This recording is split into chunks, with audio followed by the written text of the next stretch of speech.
doing? I'm pretending I'm a world champion. I just happen to be married to a world champion and I'm his wife. Isn't that awesome?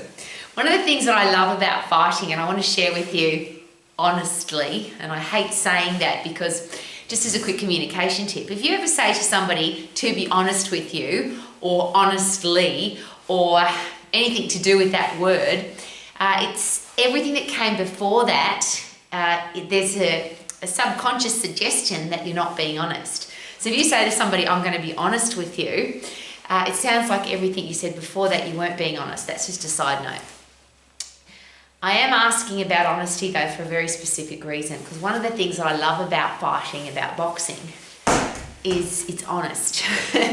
When two people go into a ring, go onto a mat and fight, there's no delusion. You can't pretend to be good at fighting. You can't pretend that you've done the right amount of training to win a world championship.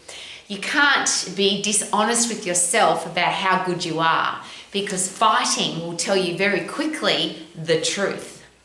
And I wonder what happened to the truth. We live in a world where it doesn't matter which way you slice it, there's always two sides. So what does the truth actually mean? But is it possible that we are dishonest with ourselves? And I use that very respectfully and without any judgment. But how often do we say to ourselves, I'm going to do something, and we don't do it? Which means we're being dishonest because we said we're going to do it and we didn't do it. How often have you told somebody else that you're going to do something, whether it's run a marathon, compete in a championship, finish an education or start an education, open a business, lose weight, get into shape? We say a lot of things to people and then don't do it. And is that being dishonest? I like this expression, tell the truth in advance, to yourself. So even if you've never done it before, you say to yourself, I've done it and there's nothing going to stop me. One of my favourite expressions, of course, is I'm going to climb this mountain. You'll see me waving from the top or dead on the side. I'm not coming back. I'll do it or die. And as I always share, I think if you've got that kind of attitude, the rest of the world gets out of your way. But if you've got a never give up attitude, I will do it regardless attitude, is it possible that you'll actually get it done? But the beautiful thing about fighting, about two people going into the ring onto the mat, is that it's very honest. In a team situation, you can hide. So if there's 10 people on a team, 5 people on a team, 13 people on a team, you could have a bad day and the team might still win. It's one of the reasons I don't like doing team sports. If I do really well, I want to take responsibility for that and be proud of myself because I've put in the training, put in the hard work, and I've done exceptionally well. But if I haven't done well, I've screwed up, or I haven't put in 100% effort and the team still wins, I hate that. It makes me feel sick. Now that's just a personal thing, but to me that means I'm dishonest because I told my team that I was going to put in 100% effort and I didn't. We still won, and to me that's dishonest because everybody on the team should put in 100% effort. I'm just sharing with you an opinion on what honesty versus dishonesty is. I'd love to hear yours, and I'm asking you very personally, is it possible that one of the reasons why we're not successful, that we don't achieve the things that we want to achieve, that we start something and stop, is that we are dishonest with ourselves at the start? We might say it with motivation, we might say it with, rah, rah, I can't wait to do this, I'm going to do it. But if we were honest, we would look at ourselves in the mirror and say, do it or die, or don't start. Because every time you start something and don't finish it, what happens to the way you feel about yourself? What happens to your self-esteem? What happens to your self-confidence? One of the other things I love about fighting and why it's so honest is if you lose, you know why you lose. You can't be dishonest with yourself and say, well, it wasn't my fault. When there's two people, one against each other, one wins, one loses, then you can actually look at that and say, well, this is why I lost. And you can be honest with yourself, truthful with yourself about why you lost. Now, interesting in fighting, because it's a subjective sport and it's got judges, there are lots of fighters, lots of people who compete in UFC, martial arts, boxing, who, if they lose, they say, I didn't lose. It was the judge was wrong or I was robbed. Now, that's an interesting thing to consider because that can't be changed. It's very, very rare, and there's been a few cases since I've been alive where a fight's happened, there's been a boxing match or a UFC match, and they've called the winner, and then later on down the track they've changed their mind. But it's very rare. One of the beautiful things about the subjective sport of boxing, martial arts, fighting, is you also have to accept that there might be dishonest judges. There might be a time when you were robbed, which you could say is dishonest. But doesn't that make you tougher and stronger? And one of the things that often is shared at our house, because obviously K-Man's not just a world champion, and I'll just brag a little, at this stage in history, 23 gold medals, and heading towards 40 very, very quickly, and because he's competing a lot in the next 12 months. And I'm sharing that with you because he's very honest about winning or losing. So he never complains when he loses. What he shares with himself and with his students, with his athletes, with his fighters, is you either go into that fight so good that they can't judge any other way except that you won. And one of the interesting things about boxing or UFC, for example, is that there is another way to win. You win by knockout. Then nobody can dispute that you are the winner because you knocked the other person out. And there's a lot of argument about whether that's good or bad. But could we agree that that's honest? You can't hide anymore now. And this is what I love about fighting. Two people go in, one person comes out the winner. There's no hiding behind the rest of the team, hiding behind the coach, hiding behind excuses. You either win or you lose. And I like to apply that to life. This is what I want to achieve. As I always share, I think the three most ridiculous statements in the English language are I could have, I should have, I would have. We either did or we didn't. We achieved it or we didn't. There's no would have, could have, should have. And that's one of the things that I often hear sports people say, except in boxing and UFC and martial arts, is I could have, should have, would have won. Well, you either did or you didn't. You lost or you won. And in life, what if we were more honest with ourselves? If I do the training, if I get puffed, if I lift heavy, I will get fit. I will get strong. That's just the honest part of that. Another interesting thing that I have to deal with every day, and I deal with a lot of dishonesty. In the exercise profession, there are a lot of people who call themselves qualified exercise professionals, qualified personal trainers, qualified fitness instructors, and they're not even qualified. So that at the start, of course, is being dishonest. But the beautiful thing about that is, and I don't care that people lie, because life will catch up on them. There'll be a time, doesn't matter how many people you've told that you are a qualified exercise professional, someone's going to find out. But that's not the challenging part. The challenging part is that you would have to live with that, yeah? If you're telling people that you're qualified, or the reverse of that is you're just not telling them that you're not, and there's a lot of people that I know that are doing that. They've got lots of clients, or they're teaching classes, or they're training people, they just haven't told them that they're not qualified, because most people would assume, and be careful with assumption, but most people would assume that if you're going to a gym or you're going to a personal trainer or you're going to a boot camp, that the person who's instructing that class is qualified. Well, that's not always the case. But the beautiful thing about that, as I've shared, is that life will catch up on you. And I don't even think it's karma, and I understand what that word means. But I'll tell you a quick story about karma. We used to have 5 in Australia and 2 in New Zealand face-to-face colleges. And as I always share, we don't do that anymore because I think it's a silly way to study. Go to a place you don't want to go to with a bunch of people who don't have the same goals as you do, a time that doesn't suit you, and people have not the same questions that you want answered. That's why we don't have classrooms anymore. But when we did, one of the fun things that I did every week was I did the grocery shopping. And one part of the grocery shopping was the toilet paper.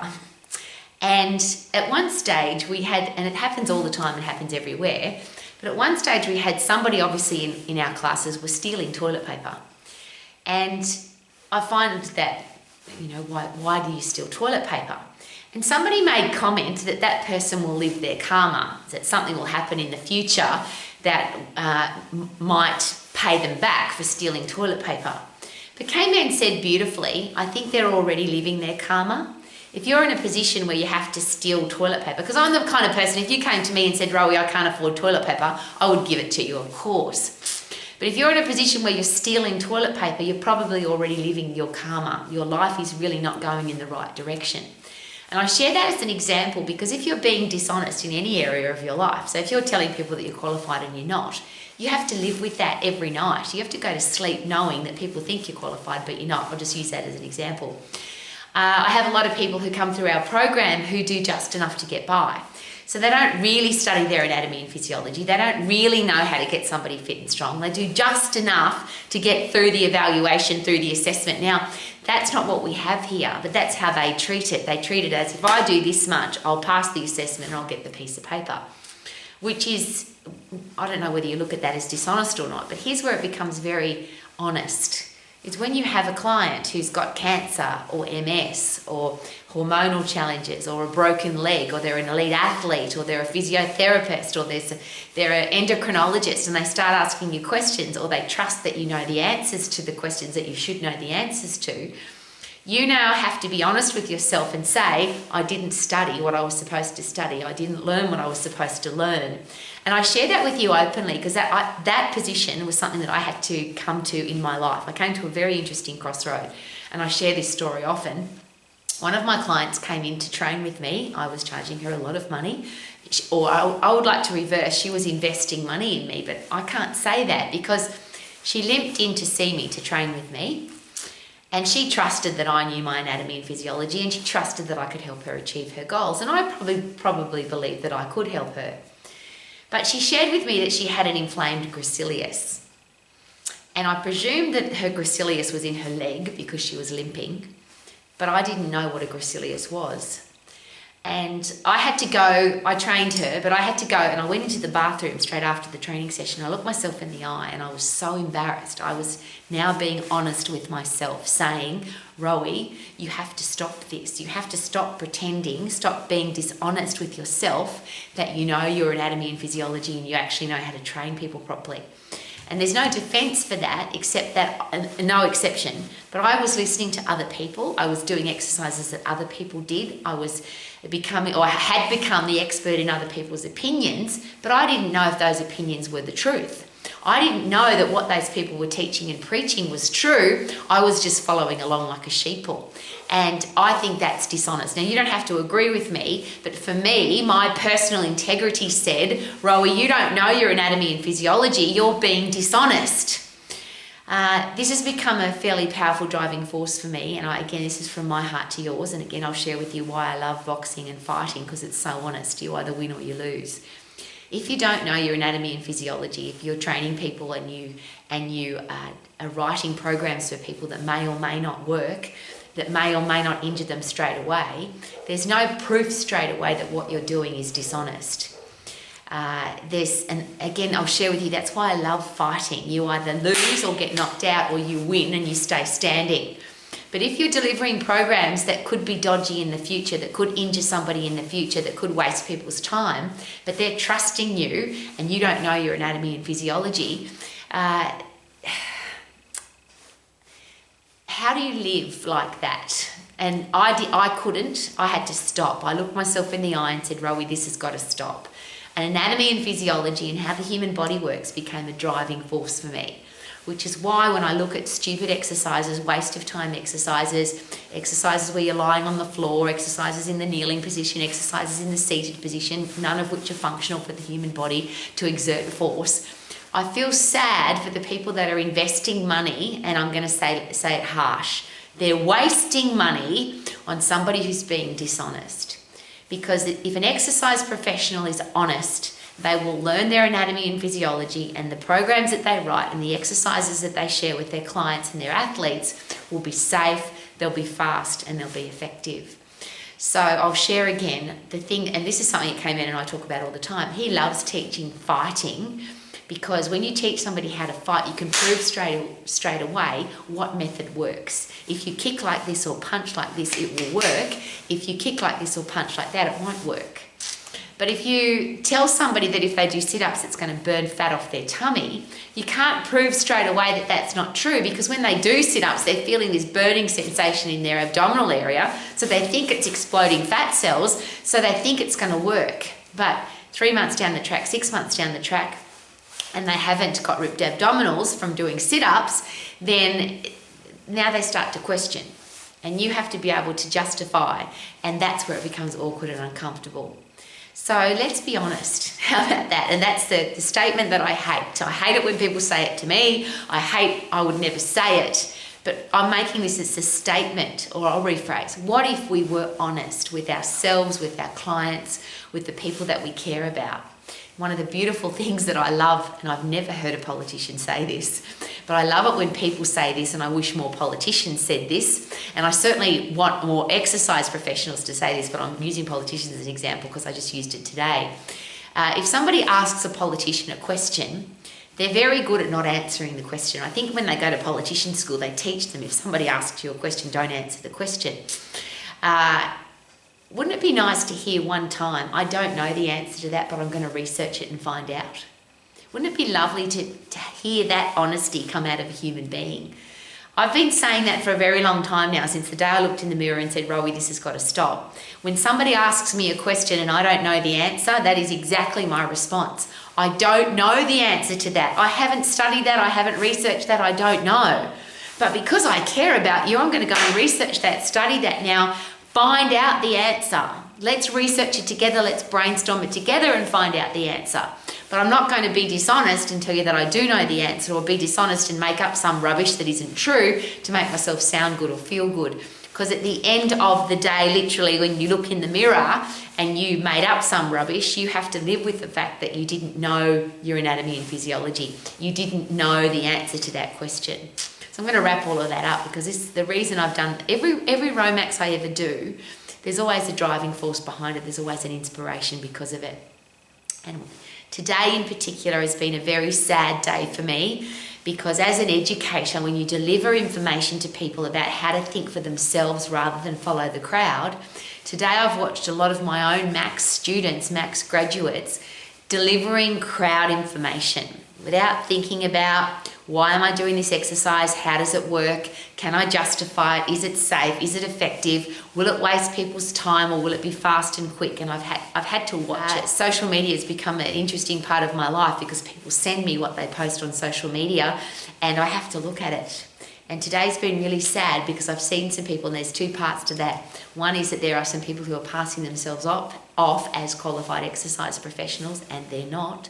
And other people who are delivering waste of time, silly exercises that will eventually, if not straight away, injure somebody. And I'll ask this question again, because this is a very straightforward, honest question.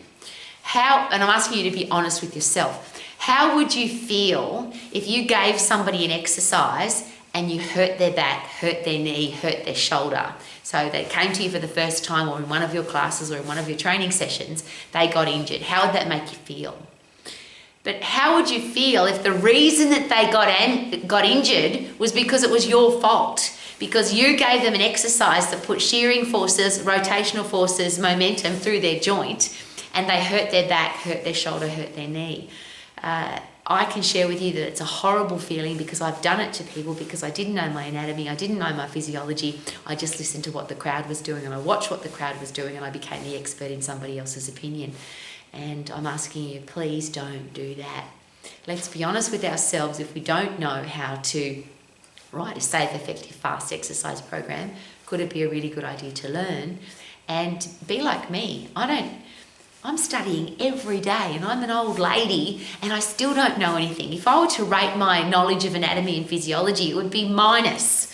But I'm sharing that with you because I think it's really important that I'm honest with myself. I want to keep learning. It's the reason I've got blonde hair, because I want to keep learning. And when you've got blonde hair, people treat you a little bit less than intelligent, and they want to teach you. I want to be open to learning, and blonde hair gives me a great opportunity to be open to learning.